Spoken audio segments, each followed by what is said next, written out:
Hey everybody, welcome back to the vlog. My name is Filip Latocha, and today we're going to have an interesting video. It's going to be a shoe comparison between the Brooks Hyperion Elite 2 and the Nike Zoom Tempo Next Percent. You might be wondering, why am I comparing these two shoes? Well, we're going to get into it in just a second, right after this montage, so let's send it.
Okay, hey, welcome back to the comparison video. So if you like that montage, please like the video, subscribe to the YouTube channel. There's going to be a lot of stuff coming out in the next coming days and weeks concerning my training for the sub 16 5K and some other races that I have coming up for the 2021 season, in addition to the end of the 2020 season. But yeah, without further ado, let's get into it.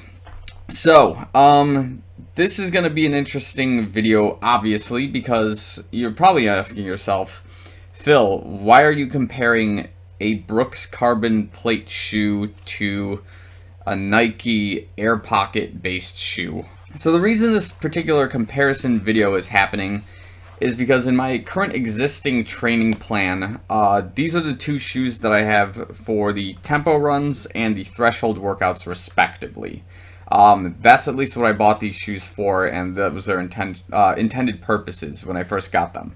However, I have about 30 to 50 miles shared between both shoes right now, and I have some interesting thoughts about them that I would like to address concerning, just their durability, some thoughts that I have initially as like a first impressions 2.0 kind of a thing.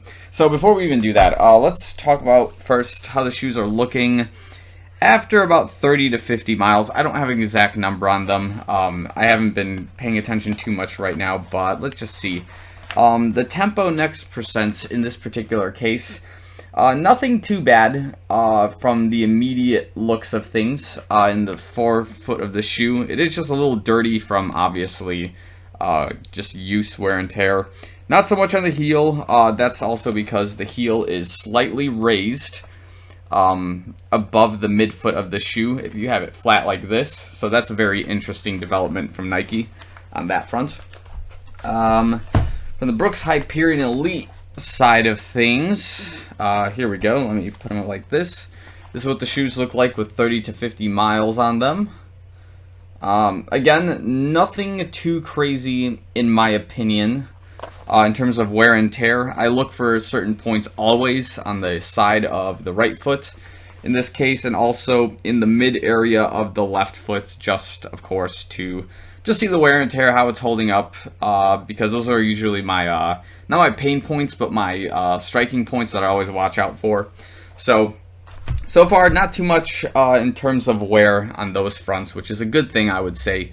But this is what I want to get into, is why I originally bought the shoes and now what's happening in my thought process and my training process when it comes to these. So, when I bought the Tempo Next Percents, I originally was kind of indifferent to them. They felt pretty fun to run in.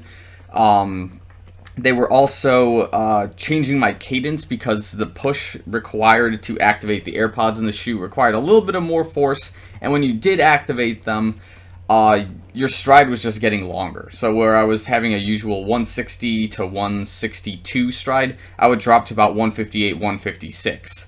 And I don't know if that's just a consequence of this particular shoe or just my stride is changing as we're going around as a runner. I don't know, it's hard to say.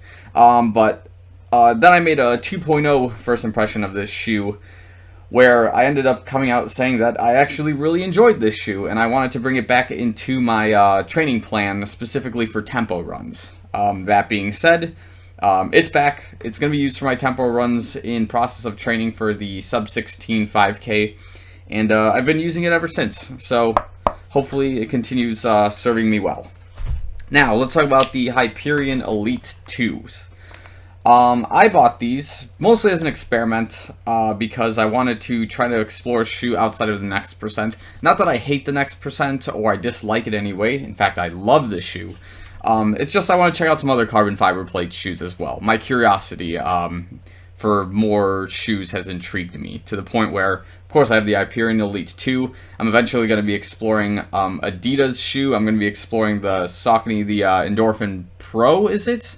The Meta Racer as well from Asics. So I've got a lot of shoes I still want to look into, but slowly but surely, because buying shoes costs a lot. If you're a running shoe company, you should definitely, sponsor me, please, and then I'll review your products and I'll give you guys good reviews. Okay, anyway, so yeah, here's the Hyperion Elite 2. Yeah, again, this is not an air pocket shoe. This is a carbon plate shoe. This is Brooks' version of the Next Percent, designed for racing, longer distances, closer to like the half marathon, and it should be also pretty good for like the 10K, 5K, and so on. I bought this shoe, of course, as an experiment, and I've been liking it ever since. I just do have a few thoughts on it, which I want to get into right now, as we compare the shoes. I think we'll start with the Hyperion Elite 2 in this particular case. So, Hyperion Elite 2, let me tell you what I like and I dislike. First and foremost, what I really like is, of course, the colors. Just, obviously, it's a given that, like, this yellow color is just really awesome. The weight of the shoe is very good, in my opinion, for what it's designed to do. What else is good with this? And for the most part, it's been pretty comfortable. I do have a lot of questions, though, concerning the toe box area, which is going to probably come into my cons of the shoe now, as I'm going to be very critical with it. Let's talk about two major things. So one, there's a sizing issue that I think exists with this shoe. What do I mean by that? So this is an 8.5 shoe, and the last time I've run in a shoe where I've gotten black toenails was in a shoe that was a half size too large, and that was in a Hoka One shoe that I had back in maybe 2016, 2017, probably around that time. Yeah, that sounds about right. I was developing black toes while running in this shoe. In fact, I still have a black toe. It doesn't hurt nearly as much, but like it developed strictly from running in this particular shoe every so often. And I'm wondering if because the toe box is a little bit wider, that maybe it's worth dropping a half size down in this shoe to get the full potential and the full comfort that's involved with this shoe. And that's just something that's been on the back of my mind. But, of course, I'm not going to exchange the shoe now because, again, there's a lot more that I still need to play around with in order to determine if it's a shoe size issue. But it is something I'm paying attention to because, of course, the trends are the trends in this case. Second thing, this is what's getting a little disappointing for me. So, as a carbon plate shoe, I'm expecting to get some kind of return out of putting a little bit of effort into this shoe. The same way like in the Next Percent, where if I feel myself pushing 30 to 40% harder than like my easy run, I'm going to feel the after effects from the carbon plate and the assistance of the shoe.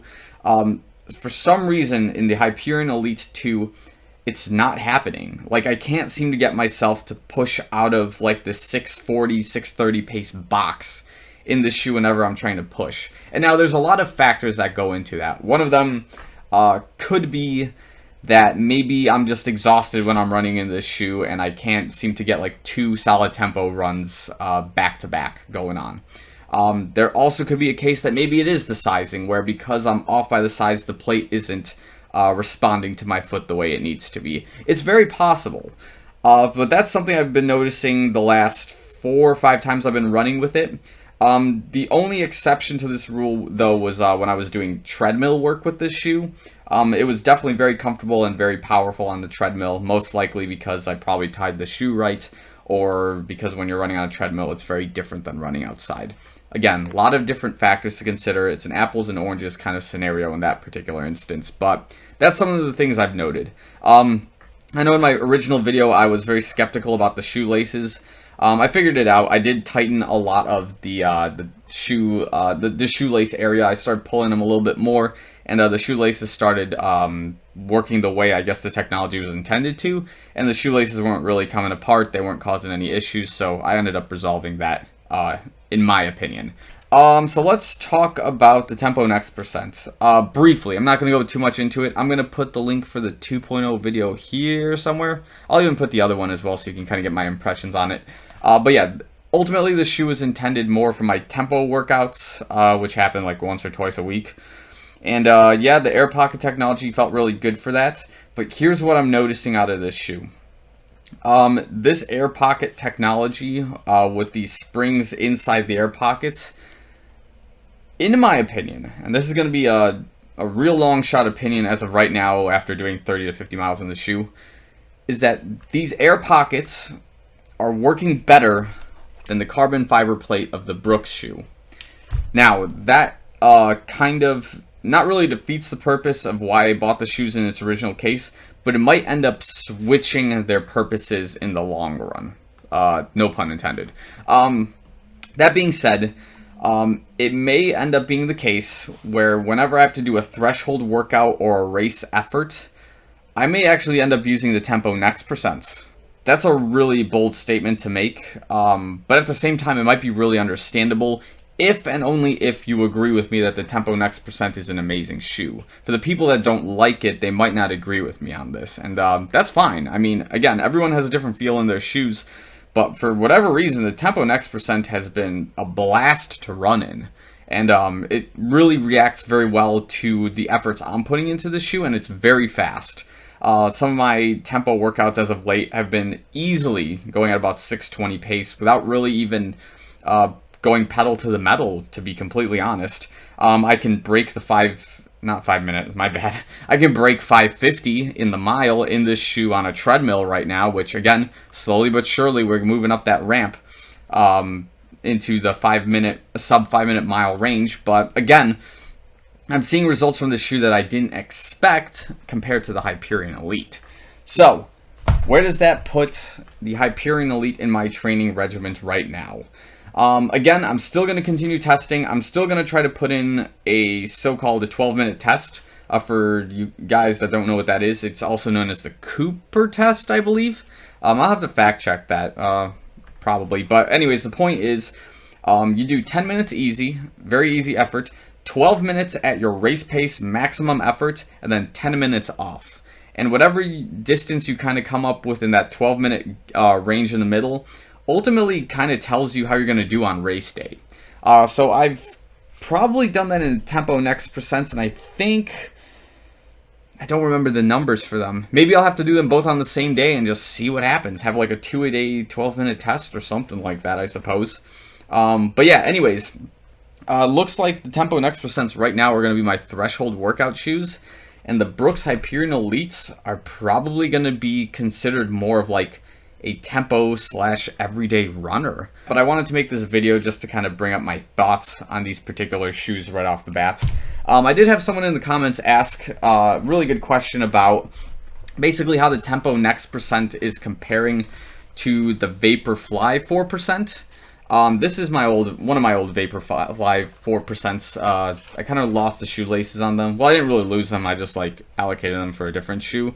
But the shoe has definitely reached its end of life. It's shredded to the point where like there's no response. Foremost, the shoes are definitely an apples and oranges kind of a thing. This is using air pocket technology. This is still using a carbon fiber plate. But the Flyknit uppers are very similar. So I think what I originally said was that the Flyknit upper is still very comfortable, very durable. It does have a lot of flex for your foot to kind of, get comfortable in whatever way you have it. If you have a slightly wider toe box in your foot, the shoe will expand just enough for that to happen. And if you have a tighter one, it's not really going to matter. The box is still pretty comfortable. The shoe is kind of harder, though, in comparison to, like, the Next percent and the Tempo Next percent and potentially the Alpha Fly. So again, in the span of like 3 years, Nike's technology got like, it went from like this shoe up this graph, and then the next percent shot it up like this. So this, in my opinion, you can almost argue is old technology, even though I wouldn't. I would still totally train, and maybe even still try to race in this shoe. It's just, it's definitely a lot tougher of a shoe than I would say like the existing shoes, like the Next Percent or the Tempo Next Percent in this case. But in terms of, yeah, the Flyknit uppers, this upper is slightly different than it is in the back. I think the upper in the 4% is similar to what's in the heel of the Tempo Next Percent, whereas the upper Flyknit in closer to this toe box and this midfoot area is slightly thinner, probably for breathing room, and maybe Nike has determined that having this really dense piece of Flyknit with this paint over it or whatever sealant they have is just enough to save material on the shoe, I suppose. But yeah, if I were to compare them from a speed perspective, I think the Tempo Next Percent is, in my case at least, it's still faster than I would say the 4% Vaporfly. But then again, maybe we should do that test again and just see how it goes. So yeah, that's all I've got in this particular video. It is a comparison video. It's not going to provide too much insight unless you're following the same kind of training plan and using the same shoe rotation as me necessarily. But I figured you guys, if you wanted to know more about the shoes independently and how they play amongst each other, even though they're not the same brand of shoe, maybe you'll enjoy this video, maybe you might not. So again, if you like this video, please like the video, subscribe to the channel, and we're going to have a lot of stuff coming up, as I said earlier. And hopefully it's going to be a good time. So thanks again for watching. I'll see you guys real soon.